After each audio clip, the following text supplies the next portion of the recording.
The moment they deliberately stepped in front of me, blocking my face from the camera, I knew something had shifted forever in my life.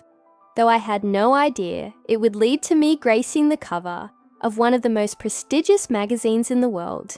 Just 18 months later, I'm speaking to you from my apartment here in downtown Los Angeles, where the California sun filters through my windows as I reflect on a journey that began with the most humiliating moment of my college career and ended with validation I never could have imagined. It was a crisp October morning in 2022, and our university's debate team had just won the regional championship. We were all gathered on the steps of the academic building, 37 students who had worked tirelessly for months to achieve this victory. The photographer from the university newspaper was setting up his equipment, and there was this electric energy in the air that comes with collective triumph. I had been part of this team for 3 years, contributing countless hours to research, strategy sessions, and practice debates. I thought I belonged there. I thought I was part of something bigger than myself. But as we arranged ourselves for the photo, something strange began to happen. Sarah, who had always been cordial to me, suddenly shifted her position. Then Marcus, someone I considered a friend, moved directly in front of me. One by one, other team members began adjusting their positions, and I realized with growing horror that they were systematically blocking me from the camera's view. It wasn't accidental. It was deliberate, calculated, and devastatingly effective. Stood there, frozen, as the photographer called out directions. Move a little to the left. Perfect. Everyone smile. The shutter clicked multiple times, capturing what should have been our moment of shared glory. But I wasn't in it, not really. If you looked at that photo, published the next day in the university paper and shared across all our social media platforms, you might catch a glimpse of my shoulder, or perhaps a sliver of my face, partially obscured by someone else's head. I had been erased from our victory. The walk back to my dormitory that day felt endless. Every step echoed with questions I couldn't answer. Why had they done this to me? What had I done wrong? I replayed every interaction from the past months, searching for clues, for some explanation that would make sense of this public humiliation. Had I said something offensive during one of our strategy meetings? Had I somehow threatened someone's position on the team? The more I thought about it, the more confused and hurt I became. That evening, I sat in my small dorm room, scrolling through the photos that were already circulating online. The team looked victorious, united, successful, and I was nowhere to be seen. Comments flooded in congratulating everyone, celebrating our achievement, but I felt like a ghost watching from the outside. I had contributed just as much as anyone else to this victory, yet I had been written out of the story entirely. The days that followed were some of the darkest of my college experience. I continued attending team meetings, but the dynamic had shifted irreversibly. Conversations would halt when I entered the room. People who had once sought my input now seemed to barely acknowledge my presence. It was as if the group photo incident had given everyone permission to treat me as invisible. I began to question everything about myself, my worth, my place in this community I had thought I was part of. I remember calling my mother that week, trying to explain what had happened. Without breaking down completely, she listened patiently as I recounted the story, and when I finished, she was quiet for a long moment. Then she said something that would stay with me forever. She told me that sometimes the most painful experiences in our lives are actually redirections, forcing us to discover paths we never would have found otherwise. At the time, her words felt like empty comfort. I was drowning in rejection and couldn't see beyond my immediate pain. But something began to shift in me during those lonely weeks. The hurt was still there, raw and persistent, but alongside it, grew something else, a determination I hadn't known I possessed. If my teammates couldn't see my value, if they wanted to erase me from their narrative, then I would create my own story. I would prove to myself, if to no one else, that I was worth more than their dismissal suggested. I started spending less time with the debate team and more time in the library, diving deep into subjects that had always fascinated me, but that I had never had time to explore fully. Political theory, international relations, social justice movements throughout history. I began writing, not for assignments or team presentations, but for myself, long essays exploring ideas that excited me, opinion pieces on current events, analysis of political trends that I was observing in real time. One evening, while researching material for a piece I was writing about youth political engagement, I stumbled across a call for submissions for a national essay contest. The theme was Voices of Tomorrow, Young Perspectives on Democracy. The deadline was in 2 weeks, and the prize was substantial. But what caught my attention was the list of judges. These were respected journalists, political scientists, and thought leaders whose work I had admired from afar. I spent the next 10 days crafting what I believed was the best piece of writing I had ever produced. It was personal, but analytical, passionate, but reasoned. I wrote about the importance of including diverse voices in democratic discourse, about the dangers of echo chambers, and about how young people were finding new ways to engage with political processes, despite facing systematic exclusion from traditional power structures. I drew on my own experience of being marginalized, though I didn't explicitly mention the group photo incident. Instead, I used it as emotional fuel, transforming my pain into purpose. The night I submitted my essay, I felt something I hadn't experienced in months. Not exactly confidence, but a quiet sense of satisfaction that came from knowing I had poured everything I had into this work.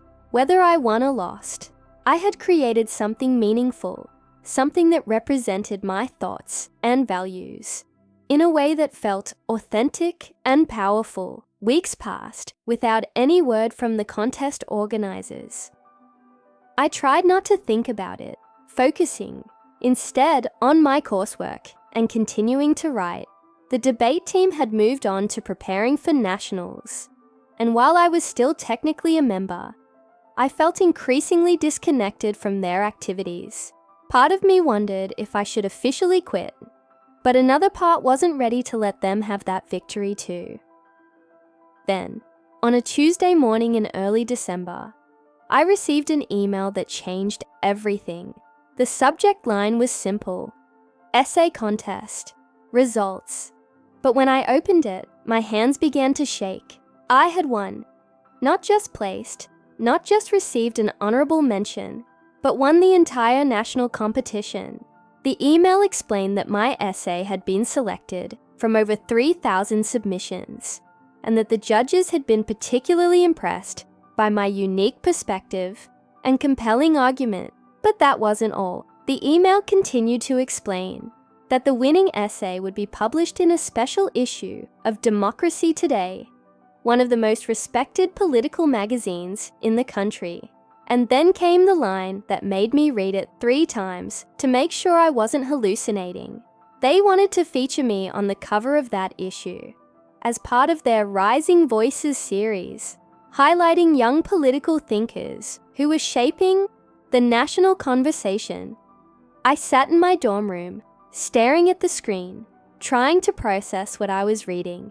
6 months ago, I had been deliberately excluded from a simple group photo by people I thought were my friends.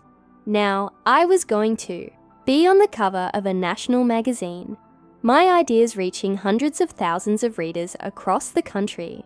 The irony was almost too perfect to believe. The next few weeks were a whirlwind of phone interviews, fact-checking calls, and coordination with the magazine's photography team. The editor I worked with a brilliant woman named Jennifer, explained that they rarely featured undergraduate students in their Rising Voices series, but that my essay had sparked intense discussion among their editorial board. She told me that several established political commentators had reached out after reading an advance copy, praising the originality of my perspective. The photo shoot for the magazine cover was scheduled for a Saturday in January, at a studio in downtown Los Angeles. I had never done anything like this before, and I was terrified. But as I sat in the makeup chair, looking at myself in the mirror, I thought about that October morning when my teammates had blocked me from their photo. How different this felt, how purposeful and intentional my presence was in this space. The photographer, a seasoned professional who had shot covers for major publications for decades, was incredibly skilled at making me feel comfortable. We talked about the themes of my essay as he worked, and he helped me understand how the visual elements of the cover would complement the written content. The styling team had chosen clothing that looked professional, but approachable, and as the shoot progressed, I began to relax into the process. When I saw the final cover image weeks later, I barely recognized myself. Not because I looked different, but because I looked confident in a way I had never seen before. The headline read, "New Voices in Democracy: Why Generation Z is Rewriting the Rules of Political Engagement." And there I was, looking directly at the camera, with an expression that seemed to say I had something important to contribute to this conversation. The magazine hit newsstands on a Thursday in March. I had arranged to pick up my copies from a bookstore near campus, and as I walked there, I felt a strange mixture of excitement and nervousness. What would people think? How would my professors react? What about my family, my friends from high school, my teammates who had excluded me from their moment of triumph? Standing in the magazine section of the bookstore, seeing my face looking back at me from the cover of Democracy Today was surreal. Other customers were browsing nearby, occasionally picking up the magazine and flipping through it. One woman, probably in her 50s, stopped to read the cover article excerpt, nodding approvingly as she read. She didn't know who I was, but she was engaging with my ideas, considering my perspective on issues that mattered to both of us. I bought 5 copies and walked back to campus in a daze. By the time I reached my dorm, word had somehow already spread. My phone was buzzing with messages from friends, family members, and even some professors. The university's communications office had apparently seen the magazine and was already planning to feature my achievement in their next newsletter. The same institution whose newspaper had published that group photo, erasing me from our collective victory, was now eager to claim me as one of their success stories. But the most interesting reactions came from my debate team colleagues. Some reached out with genuine congratulations, and I could sense their surprise that the quiet teammate they had marginalized was suddenly receiving national recognition. Others seemed to struggle with how to respond, caught between wanting to associate themselves with my success and remembering how they had treated me just months earlier. Sarah, who had been one of the first to position herself in front of me during that photo, sent me a long message explaining that she had always respected my contributions to the team and hoped there were no hard feelings about anything that had happened in the past. Marcus, who had moved directly in front of me that October morning, suddenly began including me in strategy discussions again, acting as if nothing had ever changed between us. I found their responses fascinating from a psychological perspective, but I felt surprisingly little anger or satisfaction from their obvious discomfort.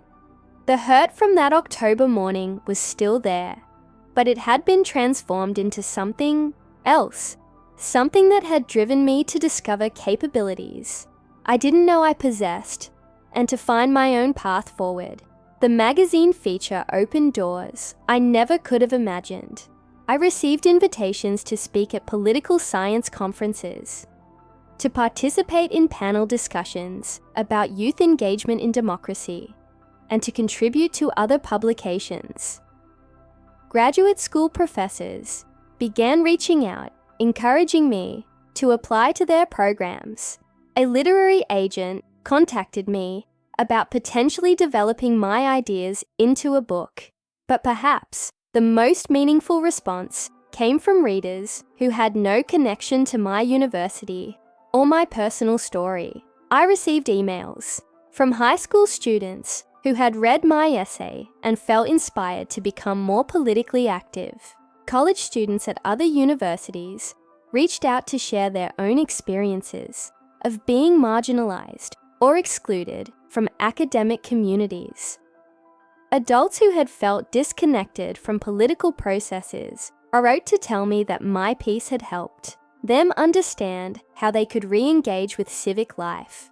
These responses helped me understand that my experience of being blocked from that group photo, painful as it had been, had led me to discover something important about my own voice and perspective. If I had been included in that photo, if I had continued to feel comfortable and accepted within the debate team's social dynamics, I might never have pushed myself to explore ideas independently or to develop the confidence to submit my work to a national competition. The essay contest victory and magazine feature were just the beginning. Over the following months, I continued writing and publishing pieces on political engagement, youth voices in democracy, and the importance of inclusive discourse. Each piece built on the last, developing themes and ideas that I was passionate about exploring. I began to see myself not just as a college student who happened to write occasionally, but as a young political commentator with something valuable to contribute to national conversations. My relationship with the debate team evolved too. I never confronted anyone directly about what had happened that October morning, but I also never pretended it hadn't occurred. I continued participating in team activities when they aligned with my interests and schedule, but I no longer looked to the team for validation or belonging. I had found my own sense of purpose and direction.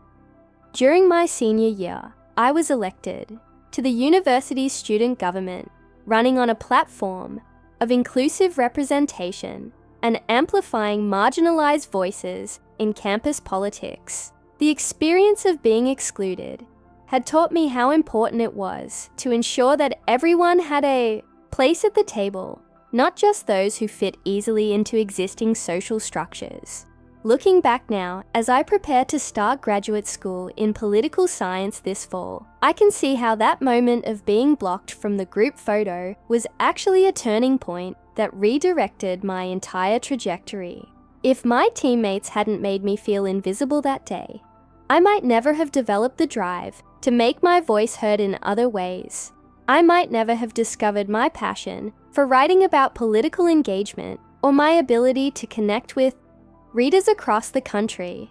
The magazine cover now hangs framed in my apartment, not as a symbol of revenge or vindication, but as a reminder of the power of persistence and self-belief. It represents the journey from exclusion to empowerment, from being erased from someone else's story to creating my own narrative entirely. I've learned that sometimes the most painful rejections in our lives are actually invitations to discover paths we never would have found otherwise. When one door closes, when one group excludes you, when one opportunity disappears, it forces you to look for alternatives that might ultimately be much more aligned with your true purpose and potential. The debate team's group photo still exists somewhere in the university's archives, capturing their moment of victory while relegating me to the margins. But my magazine cover exists too, representing something different entirely. It represents the power of individual voice and perspective. the importance of perseverance in the face of rejection, and the possibility of transformation that exists within every setback. As I reflect on this journey, I realize that I'm grateful for both experiences. The group photo taught me about exclusion and the pain of being marginalized. The magazine cover taught me about the power of creating your own opportunities and the satisfaction of authentic recognition. Both lessons have shaped who I am today and how I approach challenges and opportunities in my life. So when you face your own moments of exclusion, when you feel erased from narratives that should include you, when you experience rejection that feels devastating in the moment, remember that these experiences often carry within them the seeds of something greater. They force you to dig deeper, to discover resources you didn't know you had, to find your own voice when others try to silence you. Your story is still being written, and the chapters that seem like endings are often actually beginnings in disguise. The pain of exclusion can become the fuel for extraordinary achievement, but only if you refuse to let others define your worth or limit your potential. Trust in your own voice, invest in your own growth, and create opportunities for yourself when others fail to recognize your value. If this story resonated with you, if you've experienced your own moments of exclusion that led to unexpected opportunities, I'd love to hear about them. Share your experiences in the comments below, and don't forget to subscribe to stay connected with more stories about overcoming setbacks and discovering your own path to success. Your voice matters, your perspective is valuable, and your story deserves to be told.